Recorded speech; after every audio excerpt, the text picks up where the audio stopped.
All right, so I think we can go ahead and get going, and hopefully some of the folks who signed up will join us a little bit later. For those of you who don't know me, my name is Arundhati Sharma. I'm an extension associate with UK horticulture, and my specialty is in controlled environment agriculture. We've been organizing what we've been calling greenhouse educator trainings for about a year now. They've been a little bit on and off, but we're kind of trying to pick these up again from positive feedback that we've gotten in the past. And if you were with us last time, this was, I think, back in March. We had a presentation from a couple of students from Whitley County High School who spoke with us about their school's aquaponics program that they actually helped build with guidance from their instructor. This week, I'm really excited to have Mr. Brian Prewitt from Whitley County High School presenting for us. He's going to speak with us about their greenhouse program. I was actually visiting up there last week, and I'm really, really excited to have him share their experiences with the greenhouse program. They have a really, really awesome thing going over there, and I think it'll be great to share that with the greater community and other greenhouse educators. So before I hand it over to him, I do want to take a quick poll of everybody here and get a sense from you all sort of what you're hoping to get from today's webinar so that we can hopefully keep doing these in the future and make sure that they're going to stay relevant. So I'm going to launch this poll right now. Just take a minute to fill that out. Okay, cool. So I'm going to go ahead and end that poll. Thank you for participating.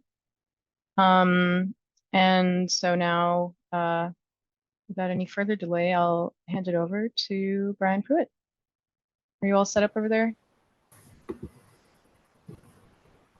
I think we're good. If you can see me and hear me, we're good. Yeah. All right. So like you said, I'm an agriculture teacher here at Whitley County. I've taught here in southeastern Kentucky for 17 years now. Mainly focused on horticulture and environmental is my two kind of career pathways that I work with. I've learned a lot and changed a lot over the years. We really went through a big transition and added stuff in the last couple of years, and I'll kind of show you kind of what we've got going on and kind of how that came about, and get this pulled up here. Can they see my screen now, Arundhati? Yes. So we started out like most. Gotcha. Started out like most ag programs in the state. Traditional greenhouse. We've got a 30-foot by 100-foot greenhouse here.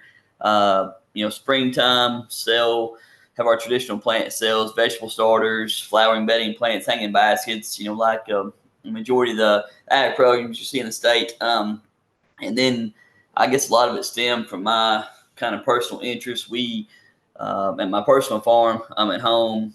We transitioned out of tobacco in the early 2000s and started growing produce. And so I've always liked that and had an interest in that. So came across some extra grant money here, I guess it's been almost 3 years ago, and seen a hydroponic system from Crop King, which is the company we bought all of our stuff, and I'll talk more about that later. Decided to buy a lettuce system, hydroponics. There's a lot of a push that across the state, and had the personal interest. So we bought a small system, set up in our regular greenhouse, just kind of something to, I'll say play around with, learn with for the students in our off season. We wasn't using our greenhouse a lot in the fall, so thought it'd be something good to just kind of play around with. So we started off, it was a system that would hold 350 plants. So bought that, and we kind of started playing around and growing stuff, and then came across some more money and went into some tomatoes and cucumbers, and I'll kind of explain that as we go. But again, we first started, I had zero intentions of getting to the size we are now. But over the last school year, we built a 40-foot by 50-foot additional greenhouse, and it's just hydroponics.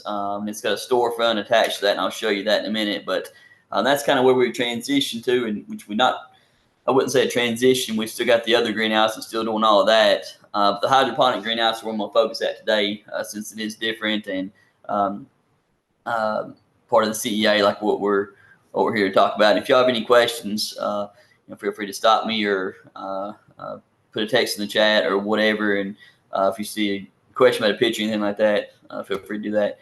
And again, my stuff is not, I'm not a fancy person as far as PowerPoint, so it's got pictures and a few words, and I'm going to add some stuff to that. So here's the outside view of it. Still a little bit of construction going on. We basically got it done.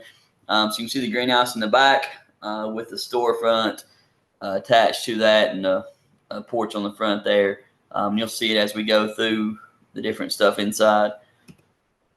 But we're focusing right on 4 different plants or 4 different crops. We've got tomatoes, cucumbers, leafy greens, lettuce, basil, that kind of stuff. And then our strawberry plants should be here any day. I thought they'd be here today, but that's our big 4 crops that I like to call it. Spread out throughout our greenhouse. So tomatoes wise, now you can see the students there working on those. That is in the last week picture. So that's where we're currently at. We've got 132 plants. It's in full production. 12 of those being cherry tomatoes and 120 being beefsteak varieties. And as we go through, I'll talk about what we do with them and that kind of stuff. The picture on the right side is our tomatoes in production last year. We tried out everything we're doing. We tried out on a small scale in our traditional greenhouse throughout the last 2 years. I think we had 60 plants, something like that. So with hopes that if we get that dialed in right, we can replicate it in this bigger greenhouse. So everything we've done, we've tried out on a smaller scale, and we did pick quite a few tomatoes last year until our spring greenhouse production really picked up, and we had to discard those to make room for our normal stuff. But there you can see, like I said, growing along on the right side there. Then here's our cucumbers. The picture on the left side was taken this morning. So we've got cucumbers that are 1 inch long, something like that. We've got 92 plants growing, so 2 rows of those. 2 different varieties, Camaro, an English variety, and Maynard, which is a slicer variety. And our plan is to grow them down the center walkway. We've got a row on each side and make like a tunnel going through there where you can pick the cucumbers as you walked above your head. Again, trying to be as efficient as possible with our space and still have room for a class of 25 or 30 to be in there working. So that's been a challenge. Just trying to make room for the students and the plants as well, and trying to be efficient with that. There you can see our cucumber production. Then our leafy green, our lettuce system. Again, this is where we started at. Running through NFT or nutrient film technique, if you know what I'm talking about there. So with that, there's a film of water with nutrients or fertilizer on those roots all the time, and that water recirculates 24/7. It's amazing me how efficient use of the water is. We use very little water in growing that lettuce, and we are from seed to harvest in 8 weeks. So we do that. Our whole lettuce is on a rotational basis, meaning that we want to harvest lettuce once a week, every week. So that means we start seeds once a week, we transplant once a week, and harvest once a week. And the reason for that is we found that our customers, our local restaurants and our cafeteria, they need lettuce every week, not just a big bunch, once every 8 weeks. So we are staggering everything to where we constantly have that supply for our customers. There you can see that the gutter channels, what they go into, that the student is working with there, and the irrigation lines on that side. And they just drain to the back, come down in the tanks, and again continuously circle around. That right there is our initial system with 350 plants. In the coming weeks, hopefully by the end of next week, that will be doubled. In this new greenhouse, we've got to build a frame and be basically double our production is our plan. Here is another part of this. You can see through the window in the back that goes into the greenhouse. This is our processing room. So in here will be our, where we'll bring our produce in, and if it needs washed, bagged, that kind of stuff on those stainless steel tables, is what those are for. Those were actually, if they were repurposed out of a school cafeteria here in the county that was being remodeled. So they cleaned those up for us and able to use those. So again, that's all of our processing, storing, and those kind of things will go in there. We're waiting on our cooler to come in where we can store those products also. That's our processing room. Then the other side of the processing room, you can see what's on the picture to the right is barn doors. So we got big barn doors going from our processing room into our storefront, and that's the picture you can see there.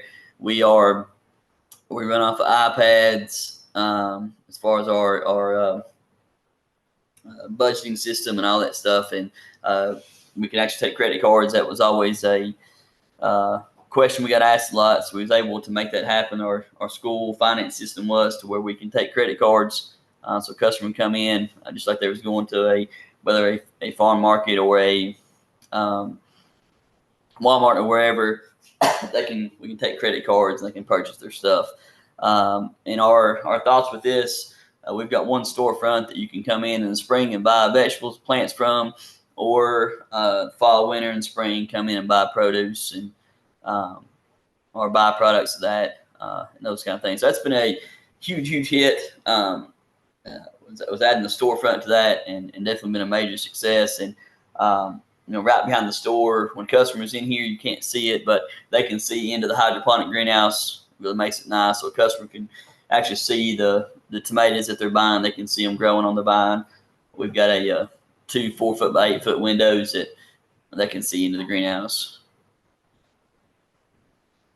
Probably one of the biggest struggles, and that's what the students working on here, is just keeping the nutrients right and all those things. Obviously with hydroponics, there is no nutrients in the ground or in the soil or any of those things. So keeping that right has been huge, and been a huge monitoring process of our students, constantly mixing fertilizers, calibrating sensors, and all those things. And the science behind it's been great to teach these kids, how it is important and how to manage those. So that is our tomato system.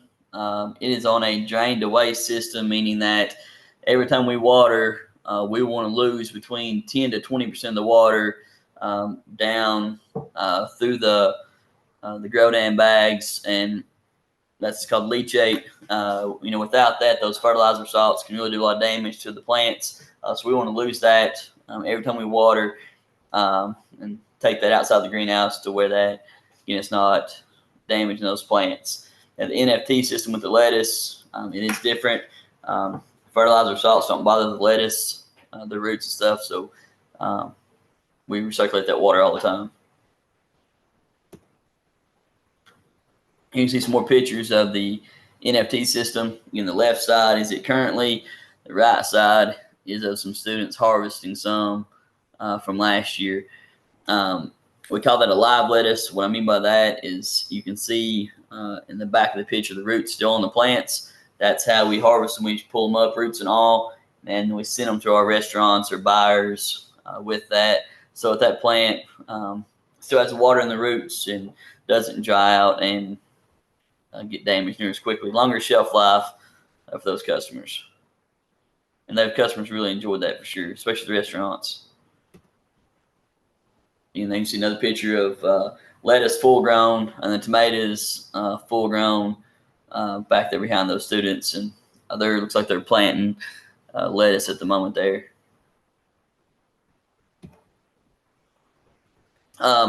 It has taken us a little while to get going this fall, a little longer than I would have liked.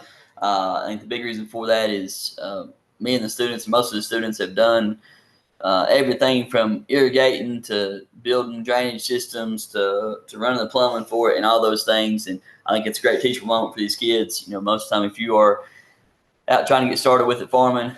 You can save a lot of money if you can do stuff on your own. So we've taught those kids that how to design an irrigation system, how to design a drainage system, and do that. So like I said, it's taking us a little while longer to get started, but I think the educational benefits have been huge to these students to be able to do that. And we have problems, we troubleshoot them ourselves, and if it's something bigger than us, as far as plumbing and electricity, then we'll go to our maintenance guys. But again, we try to troubleshoot and do as much of it as we can. So there are building racks on the left side.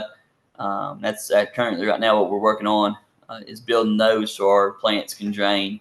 You may see back there behind them a lot of algae and stuff on the floor. It's because our drain system is not there. Right now, those grow down pads in the back, those cucumbers and tomatoes are sitting level pretty much, so our drainage is not working. We are building metal racks to get those to drain properly. And as you can see, those plants are getting pretty big, especially those cucumbers. That is what we're working on this week as well, is getting those trellised up. So they'll be trellised on strings on a bobbin, and we're going to use the lower and lean method with the tomatoes.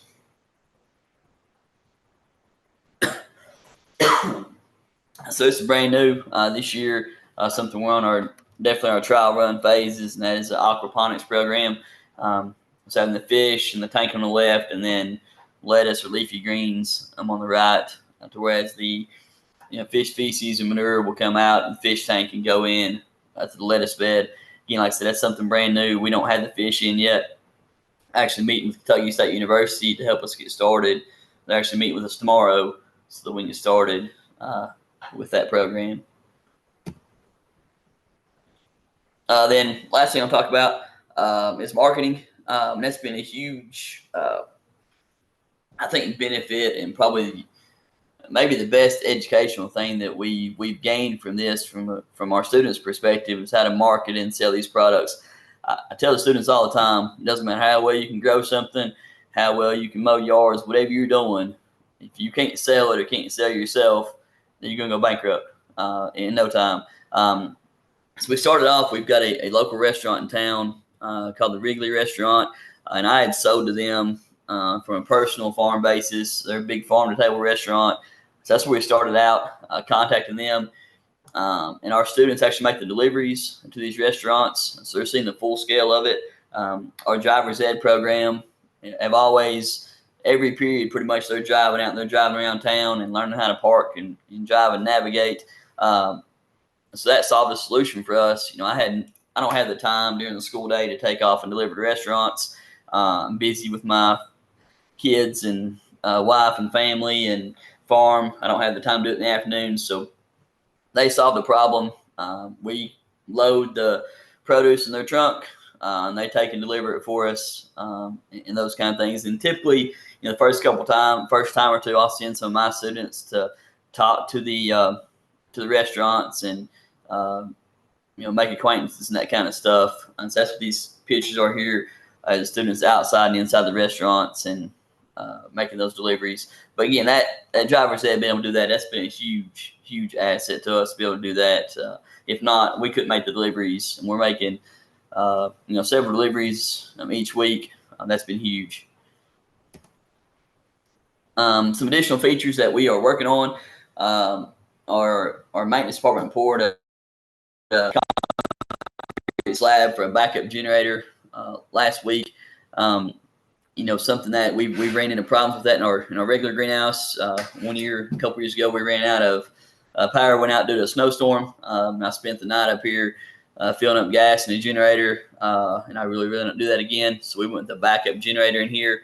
I learned pretty quickly that in our old greenhouse, we were running hydroponics. Power went out for it was out 6 hours, and came in. Our plants were extremely wilted. It was in the heart of the spring, so decided that we couldn't go without water and pumps and coolant systems very long. Then learned another lesson. We had power, but there's been some days where they've shut the water off here at school to work on different things. We've had a lot of construction here, so that's made a push. We're working on doing a water storage / collection system where we're going to catch the water off the gutters. Not only is that environmentally friendly, but from our perspective, we've always got a tank full of water that we can pump out of. Same thing. I was at school watching my daughter in a basketball tournament, and they announced the water will be off in the bathrooms for the next couple hours. So, obviously what hit my brain is, no water and hydroponics can't be good.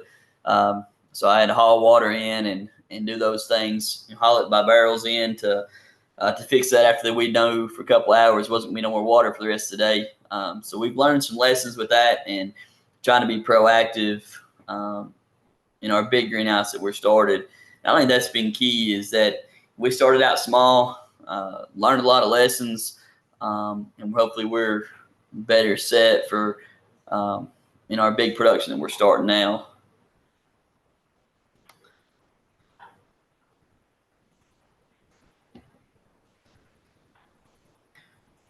But that is all the kind of the pictures and things that I was going to talk about. Love to entertain any questions, or Andate, if you've got any questions or things you'd like for me to add, talk about, I would be glad to do so. Yeah, so I'm, I mean, speaking of the kind of, you kind of worked through your own connections to sort of establish a customer base for the students. How do you think that sort of fostered also just a broader community support? How have you been able to get otherwise buy-in from like your school administration, to fund additional features, like you need a generator or you want to upgrade the system? Yeah, that was, I think, just getting that. I was shocked. We made one delivery to a local restaurant and put some pictures on social media, and it got like, I can't remember, it's like 30 or 40,000, hits and views and likes. And so from there, we had restaurants contacting us saying, hey, we would like to buy from y'all as well. And then the same thing with the school. They've seen that, and they like to be in the spotlight and like to see our kids doing things. And so with that, they have really supported us financially as far as hey, I need a generator, and they were quick to help us with that, especially after I hadn't asked for it until we had the problem with it, and we came in, seen those plants wilted, and I took a picture and sent to our administration. I'm like, we really need to think about getting a generator, because this was just a couple hours. It was like 4 or 5 hours, maybe 6, and the problems it had. So I think big for us has been getting our students to buy in first. Then once they were really bought in, then I try to use them as much as possible, whether it's, like I said, delivering the produce or making those phone calls to the restaurants, and that's really helped the restaurant buy in and our school buy in as well. They're seeing them running a full-fledged business, and that's our goal for this. And we've always ran our traditional greenhouse like that. It's a self-sufficient business, meaning that the money the students make goes into buying the plants and soil and stuff for the next year, and that's our plan with this as well. Is to be self-sufficient now that we're off the ground. To be self-sufficient. Then the income made goes for the students to give them opportunities in FFA and agriculture, whether that's taking trips or buying meals or any of those things that would typically be fundraised for. This is our fundraiser. That's helped to get student buy-in and community buy-in as well. I mean, they see where the money goes to, and that's been huge. And also for the schools buy-in as well. They see that these kids are working hard to fundraise for themselves, and that's been a big hit as well.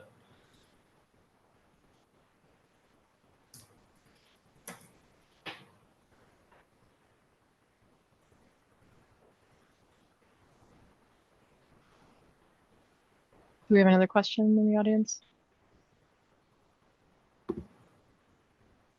So I would ask as well, how, you're talking about how important it is that the students are bought in as well.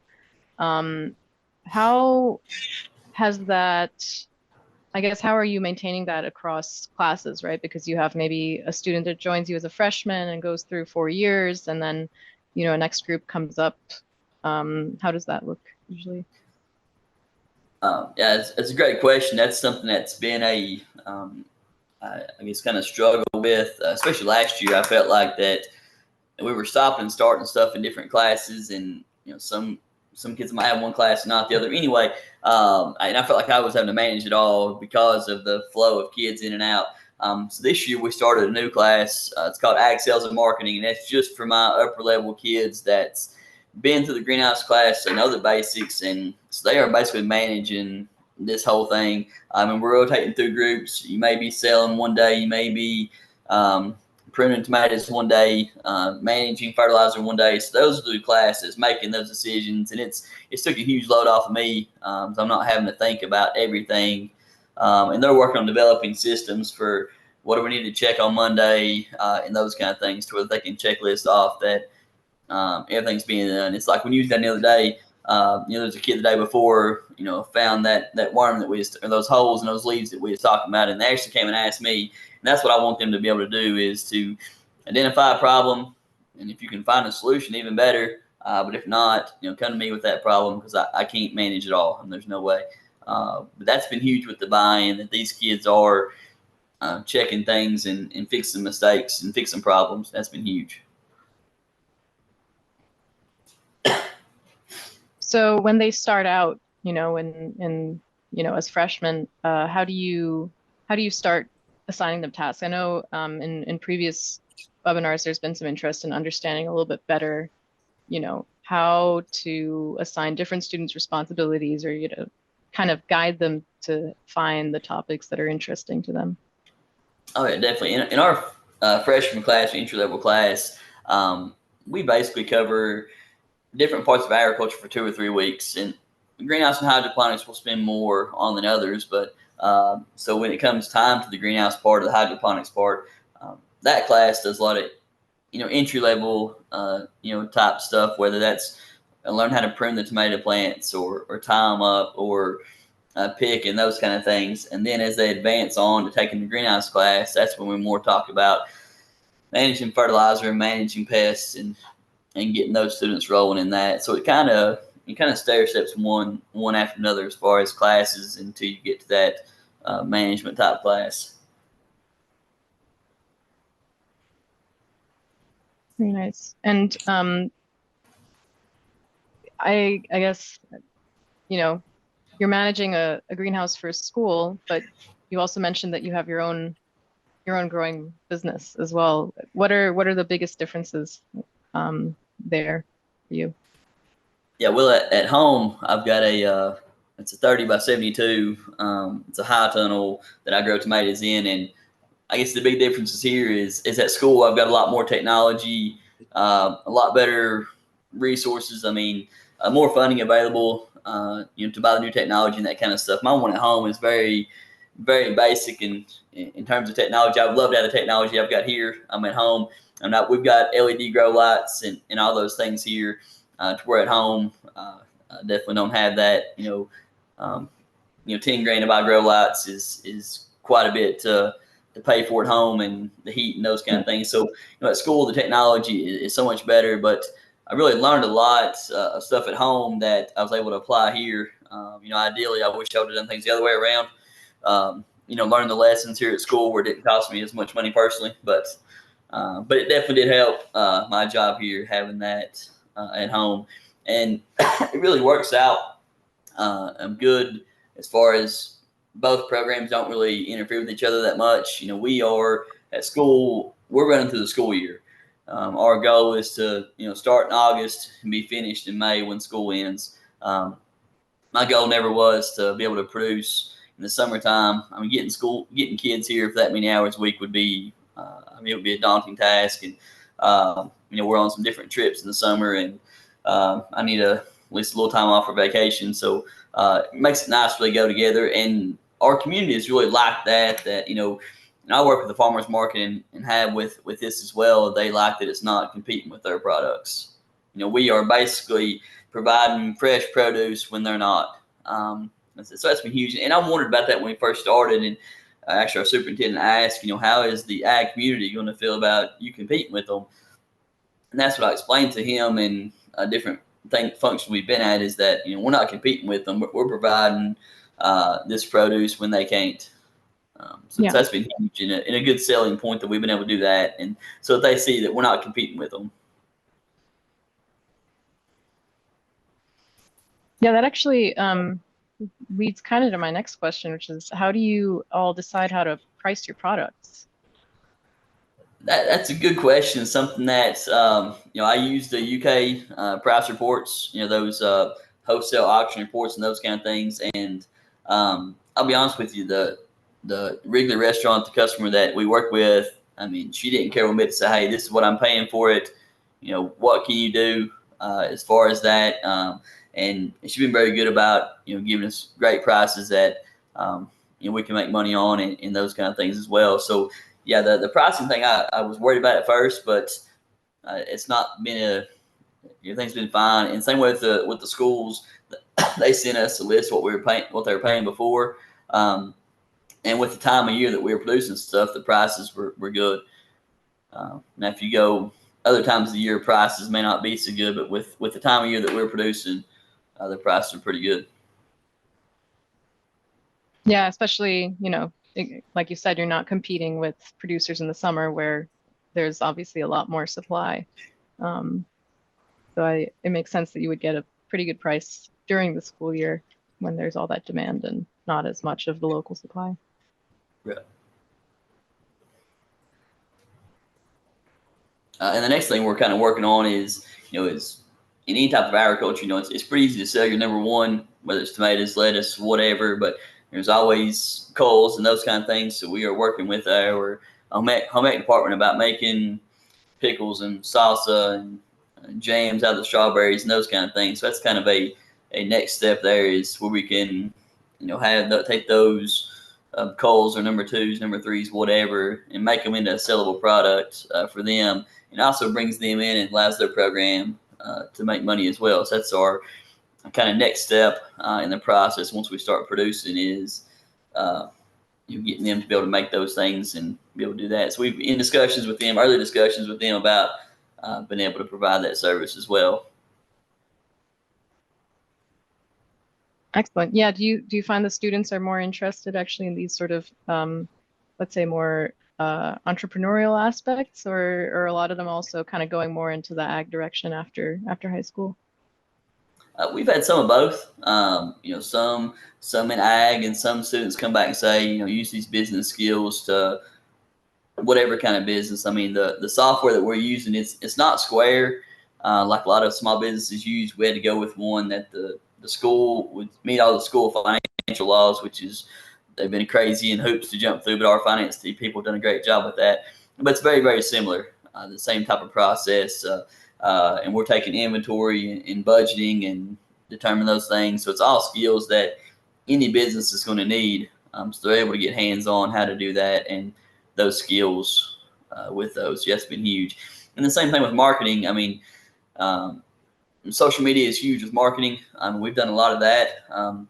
We're actually very fortunate. We've got a social media marketing program, like a class here at school. So we partner with them, and they make a lot of our Facebook posts. They'll make the designs and really, you know, make it fancied up, so to speak, and where we can make those posts with that. So we try to collaborate with the different departments here in the school, and we've got a lot of people that have helped us. You know, from the driver's ed teacher to the social media marketing to you know, planning for the home ec stuff in the future. So those kind of things have been huge because I mean it's a big task what we're working on and been hard to do it all ourselves.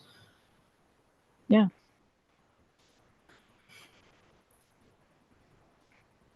Excellent. Well, are there any other questions? I hope I haven't been just taking up all the airtime for my questions.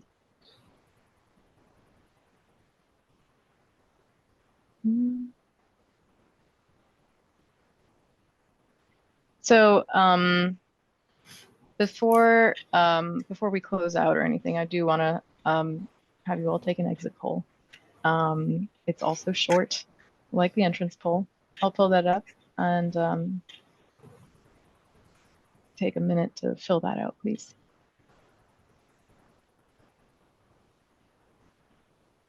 Now, one question maybe for you as well, Brian, is like, how many of your students actually are coming in with knowledge of growing already? Um, I do that poll with my classes. Mhm. About, I'd say, roughly a third have gardens or have gardening experience. Mhm. A third to half, something like that, if I was guessing, will have those that kind of experience. And I tell them all the time, it ain't how your grandpa gardens, but those skills do help for sure because they come in and say, "They don't look like a garden I've ever seen." But those skills of looking for pests and those kind of Mhm. things are critical with that, and so it definitely helps. So the management aspect of it is where I guess they get the best chance to really learn something new for those students who kind of have a sense of how to grow vegetables, but maybe need to learn how to manage it in a different system. Yeah, definitely that the management class, and once the kids get up to that junior or senior year and have some experience with that, yeah, that's definitely where they're managing nutrients and managing pests and all those different kinds of things and making decisions as far as when to plant, when to prune, those kind of things. Yeah, it's definitely the upper level where they're Right. getting that experience.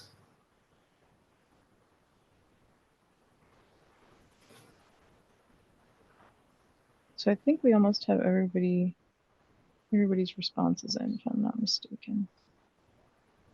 Give it another minute or so. Are there any things you would have done differently in how the program has developed? I mean, at times, I think back and think we might should have focused on one crop. I know that would be easier to, if we just had automated all cucumbers or lettuce or whatever. But I do think in the long run, it's going to have its benefits as far as teaching the kids to grow different crops and there's different systems and um, different things like that. Um, I think that would be. I think it's probably going to be a challenge of ours is growing different crops. But I do think there's learning aspects from the different ones um, that definitely have its benefits. Um, Other than that, I think we've kind of went about it slow and try to learn as we go and not try to start off with a full greenhouse full of crops. I think that's been great. I mean, obviously there's things that I wish I'd known at the beginning that we know now, but it's all been learning experiences. Um, and I would say probably one of the biggest challenges, and like with a lot of things agriculture, is just pest management. Trying to keep those down is critical, especially with us. We've got just within an hour, 25 or 30 kids will be coming in and out, and I know we're dragging pests in and those kind of things, and that may be something that we look into in the future. I know there's some different ways that you can have um, pests vacuumed off or blown off with air, and we don't have pest screens outside. It may be something we look at in the future. And one thing I will add, I'm not trying to endorse the company or anything, but all of our stuff comes from Crop King. I'm out of Ohio. It's just when I was doing my research, trying to find stuff, I really like that company, really like them. And the last one of the systems we bought, it came with 2 tickets to a workshop that they had, and it was a 2-day workshop. And so I was able to take somebody with me, so I took our extension agent, horticulture agent Ben Prewitt. He came with me. I knew I was going to be asking him a lot of questions, so talked him into going with me so that he would have a great background in this as well in hydroponics. And if it's something you're interested in, that workshop was phenomenal and something that you can pay to go to. They actually got an individual one. They got a group one that we went to a group one, 2-day one. Been to a lot of workshops and all across the country with my job, and that's by far the most beneficial one I've had. I mean, it's 2-day hands-on. Been in the classroom for a while, and then out in the greenhouses for a while, and it was phenomenal. And it was all their growers that was working with us, and then from a customer standpoint, since then, it's a company that I can call up there with a question and talk to one of their growers within minutes, and it's a system that they've worked with inside and out, and they're very good about helping with those things. But definitely the workshop. If you're interested in hydroponics, it's phenomenal. That workshop is. Excellent. Well, I'm just ending that poll. Thank you all for participating in it. And well, if there aren't any questions, then I guess thank you as well, Ryan. Really, really glad to have gotten some of your time to share your experiences, and really, um, uh, I just love the program that you all are running there. It's really awesome. So thank you. And I guess more generally, we will be taking this webinar today that we recorded and putting it up online. I'll be sure to send out a link to the website where we store not only this, but also previous sessions of the Greenhouse Educator training. And of course, if you have any specific questions related to greenhouse management, do feel free to reach out to me or my colleague, Casey. And yeah, I hope everyone has a great afternoon.